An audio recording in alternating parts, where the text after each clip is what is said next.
Hello, I'm here with Allen Lynch today. We're at the Crow River Winery, and we're here for Saluting Community Heroes. And how are you doing today, Allen? I'm doing pretty good. All right. Pretty good. It's been a nice couple of days. I hear you've been kept pretty busy lately. They actually gave me a break. I went to a school this morning, which was a lot of fun, but yeah, I've been busy for 4 weeks, and I told them I'm flying on fumes. Oh, wow. Now, from my understanding, you are one of the very few Medal of Honor recipients, and you also have the service distinguished. No, that was what they called an NTAC award, okay. and that was taken away when they gave me this. Okay. Yeah, I got that a year after. I got that right after I got out of the Army. Of course, they didn't bother to tell me that it was revoked until, I happened to be going through a bunch of stuff for my book, and I thought, I shouldn't have been wearing that ever. Oh, wow. Yeah, they never told me. So if you get the one you have now, the medal recipient, you automatically... No, it depends. What I got was called an NTAC award. It was supposed to actually be given me within a couple of weeks of the incident, but for some reason they lost everything, so they gave it to me in May or June of '69, like a couple months after I got out of the Army, and then a year later I got the Medal of Honor, and they took that away and never bothered to say, oh, by the way, take that off and keep this. Oh, wow. So you're just changing them? I just changed it out. There we go.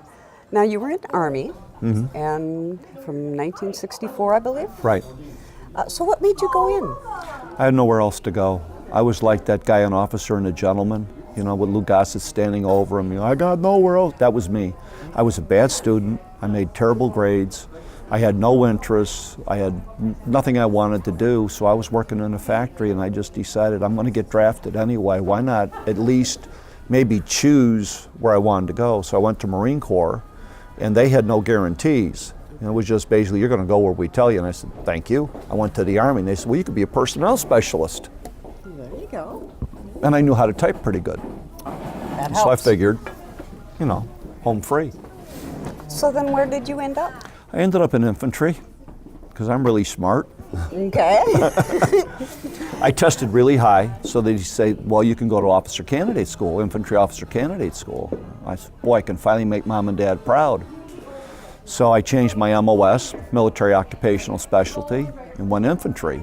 I went to Leadership Academy at Fort Gordon, then advanced infantry training, and then to officer candidate school. And I failed after 4 weeks. I dropped on request. So then you were a grunt when Yeah. your incident happened. Yeah. Could you tell us a little bit about that? Well, we walked into an ambush, and we were supposed to be going in to relieve a company that had been pinned down. We were on a stand down, which is where they brought us into the rear, and we were getting our rifles and new clothes, because we had been out in the field for almost 60 days. And it had been a long time, so we got a chance to take a shower, get clean, get our, we got downtown for a little bit and did those kind of things, and then came back, and next thing we know, we were being called back to our company area that we were going to be air assaulted in the next morning at 0:30. I think it was like 5 or 7 o'clock in the morning, I forget which, and because a company had been hit and they had been in contact all night, and we were going to go in and hit the enemy from the flank. What we didn't know was it was an ambush, and we walked right into it. And then I had a brand new lieutenant, Lieutenant Roy Sutherland, who I didn't know until just recently that he had was killed trying to get to us. When I went out and got the wounded guys, they pulled back, and then when they pulled back, all hell was breaking loose. So then my company commander, Donald Orsini, and Roy Sutherland and a couple other guys tried to come out to get control of the platoon that was still in contact and reorganize a little bit, and then they tried to get to us. And the fire was so intense they couldn't. So as they were moving back, they called for Lieutenant Sutherland to come back with them, and he didn't move. Well, he had been shot in the head. and another guy was shot from a spider hole, so they pulled back, and then they thought, well, we're going to get an APC, armored personnel carrier, we'll back it up, lower the ramp, and you could load up and we'll drive away. And I was all in favor of that. I didn't know that at the time. All I knew was I saw this APC coming up, and I thought, and we all thought, we're saved. You know, we're going to make it out of here. And the APC got hit by an RPG. My company commander was wounded, and then they pulled back, and that was the end of it. So they called in airstrikes and artillery on us, and after that it got real quiet. So I went out and I reconnoitered a little bit to make sure there was no enemy, and then moved the wounded, and I was going to, you know, search a little bit, move them a little bit, search a little bit. Well, by the time I got them out and made my first little sweep out front, I found the unit, and we went out and got the guys back in, and it was all over. But it was about 4.5 hours of pure hell. Now, from my understanding, you were actually pinned down in your foxhole for a few hours. Yeah. And company commanders were saying, pull out. Well, and you at wouldn't one leave your point, men. they yelled at me and they said, leave them, and, you know, we'll get them later. And what I said ended with you. Because you don't leave your wounded, you just don't do that. And I looked at one of the guys, and I really, Lord, I wanted to go. I so wanted to go. And I looked at them, and they were like,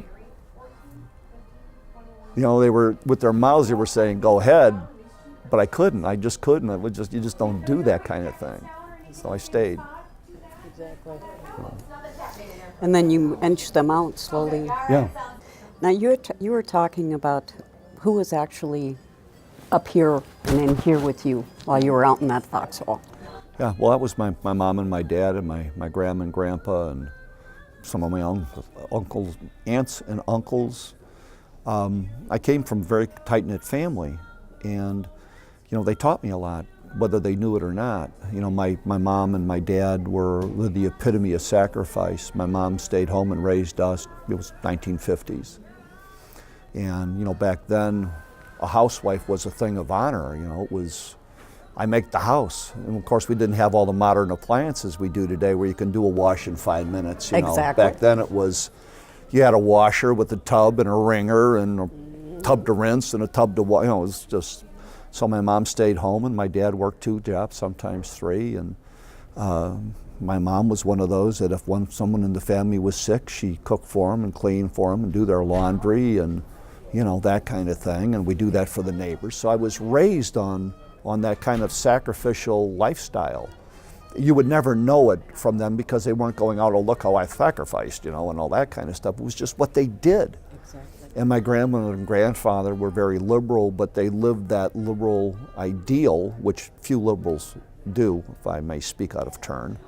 They actually went out and helped the poor, you know, and brought food to them. And my grandfather repaired sewing machines, and he would take a sewing machine from his shop and give it to somebody, you know. So he did that kind of thing. So I'm looking at that, and I'm thinking, you know, for years people would ask me, you know, why did you do that? And it was just, well, I wasn't thinking. You know, I don't know. I just. But then the more as I was writing my book and as I was going through things, you know, you get older, you start thinking of stuff. I started to realize that it was all that influence. You know, Father Naughton, who brought me into the Catholic Church, and my drill sergeant, Sergeant Wright, who, you know, taught us you don't leave your wounded. Some of my teachers, you know, they were all with me that day. They all did that. Exactly. It's what they would consider now the old values. Yeah, exactly. That still stand strong. Yeah. Yeah. I know you were talking earlier today about that in your speech that you were going to talk about tonight, about how it is that we have a responsibility, just as far as not only in our vote, who we vote for, but how they lead us. Yeah. Can you maybe elaborate? Well, we the people of the United States of America elect to office a mirror of who we are as a people. So I have friends that loved President Obama. I have other friends that hated him. I have friends that love President Trump, other friends that hate him. But we elected them. They are mere shadows of who we are as a people. As our congressional representatives, our senators, our mayors, our town council, state house people. So when we elect people that we look down our nose at, we need to look down our nose at ourselves, because we looked at Bill Clinton as an example and we said, well, he was a terrible person because of what he did and all of the sexual harassment and all that. Well, we elected him. We knew that going in when we put him in office. He was just a reflection of our values. We elect to Congress, we elect to government people that reflect our values. So we need to change our values if we want a better government. That's all. You've been in a lot of situations that people would only have nightmares about. From my understanding, you suffer from PTSD. Is there anything that you can tell the next generation that's coming out today? Yeah, I have it right on my challenge coin, and I'm gonna give you one, out of respect. I was going through a lot of problems, a lot of things. I was drinking too much. It was all about me, how I felt, what I felt about, the world was against me, the whole 9 yards. And I started owning, it was my PTSD, my PTSD won't let me this, my PTSD that, my PTSD this. And then my dad got lung cancer. Of course, he smoked for 60 years, so what do you expect? I'll never forget, he was laying in bed and he goes, I never thought this would happen to me. You smoked for 60 years, you bonehead. What did you think was going to happen? So, but when I was visiting him in the hospital and I was going out there a lot because that's what you do for your mom and dad. And they finally hospiced him at home, and I was going out there, Friday night and staying Saturday, coming home late Sunday. My symptoms went away. And they stayed away during the whole time until he passed away, and then they started coming back a little bit. And then my mom had a massive stroke, and I was going out to her in the nursing home, and I was leaving on Saturday morning, and I'd drive out and I'd spend the day with her, and then sometimes I'd go Sunday when she was closer. Then they moved her way out in Indiana somewhere. And I was going out there early, 0-30 Saturday. I'd get in the car and I'd drive out. I'd spend the whole day, and then I'd go home because I had to go to work on Monday. My symptoms were gone. So I was in therapy, and it dawned on me as I was in therapy that it's kind of a blinding flash of the obvious, like a man drowning in knee-deep water. When I was concentrating on other people, my symptoms went away. So I put on my challenge coin, others, not self. You want to cure PTSD, you don't sit there and go, well, the world would be better without me. You go, if I have kids, my kids need me to be a man or a mother, a dad or a mother. My wife or my husband needs me to be there. My mother and my father need me. If I off myself, what am I leaving behind? That's the most selfish act you can do. I don't care how sick you are. If you think of others and think of the impact that you're going to have, your death is going to have on other people, I used to have wonderful pity parties. I wasn't wounded, and I suffered survivor's guilt. I had a friend that was wounded say, "What are you, stupid? You weren't wounded. Which one of us goes out to get wounded? It's not like we go into war going, oh, please shoot my arm off, But, it's that whole idea of when you concentrate on other people and you worry about them, your problems become much less. And it's so simple. It's so simple that you'll miss it unless you're looking for it. I think it was a God thing that I learned that, because that's the whole thing. And then I needed a moral compass. So on the back of my challenge coin, I have the rotary 4-way test, because I think we need a moral compass, especially if we suffer post-traumatic stress disorder. I don't pretty it up by making it sound nice. To me, it's a pernicious dragon that I want to make it sound as ugly as I can because I want to beat it, and I don't own it. It's not mine. It's somebody else's, but it's not mine. So I fight it like an enemy. And it starts telling me things that aren't right. I tell it to go. Jump in the lake? Yes, thank you. Thank you. do something like that. You know, it's just, but I treat it like it's an enemy, and I fight it. I never say my PTSD won't let me. I go, screw my PTSD, I'm going to do what I want to do. And I fight through it. I just fight through it. And I found that the more I fight it, the better I win. But the 4-way test keeps me grounded. Is it the truth? Is it fair to all concerned? Will it build good will and better friendships? Is it beneficial to all concerned? And when you live that, then you can't think only of yourself. You think of, well, I'm going to go out and get drunk because my PTSD is telling me to. And I go, wait a minute. Is it fair to my wife and my children? Is it fair to my grandchildren? Is it fair to my, you just keep going through. Is it going to build a better friendship with my wife? You just kind of work through that whole thing. And it doesn't make you a martyr because it's all. So I have to be taken care of too in that relationship. So, but I'd like you to have my coin. Thank you very much. Thank you.